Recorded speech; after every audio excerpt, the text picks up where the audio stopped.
بلدیہ غربی میں municipal commissioner Wasim مصطفی سومرو نے عزاداران حسین کو سہولتوں کی فراہمی کا سلسلہ جاری رکھا ہوا ہے اور عاشورہ محرم کے حوالے سے ہونے والے ترقیاتی کاموں کا آج بھی معائنہ کرنے نکلے۔ اس موقع پر انہوں نے ہدایت کی کہ ان تمام مقامات پر جن کی نشاندہی علماء کرام اور منتظمین کی جانب سے کی گئی تھی وہاں موجود شکایت کا خاتمہ کیا جا رہا ہے۔ کچھ مقامات پر دیگر یوٹیلیٹی سروس فراہم کرنے والے محکمہ جات کے اشتراک سے بھی کام جاری ہے۔ ان کا کہنا تھا کہ ایڈمنسٹریٹر بلدیہ غربی شہریار گل میمن بھی واضح طور پر ہدایتیں جاری کر چکے تھے اور ایک اجلاس کے بعد انہوں نے منتظمین کو مطمئن کیا تھا کہ ان کی شکایت کے عین مطابق کام کیا جائے گا اور یہی وجہ ہے کہ ہم رابطے میں ہیں اور آج بھی عزاداران حسین کو تمام تر سہولتوں کی فراہمی کے لیے کاموں کو جاری رکھا ہوا ہے۔ میونسپل کمشنر بلدیہ غربی وسیم مصطفی سومرو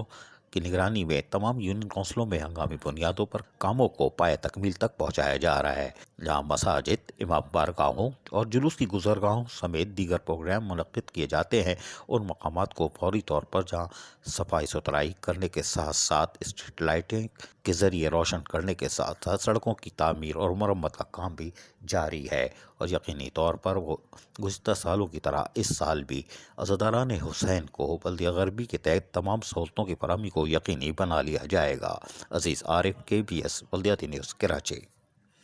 ایسی ہی خوبصورت ویڈیوز فیوچر میں حاصل کرنے کے لیے ریڈ بٹن پر کلک کر کے اور بیل آئیکن کو پریس کر کے ہم سب کے سبسکرائبر بننا مت بھولیے۔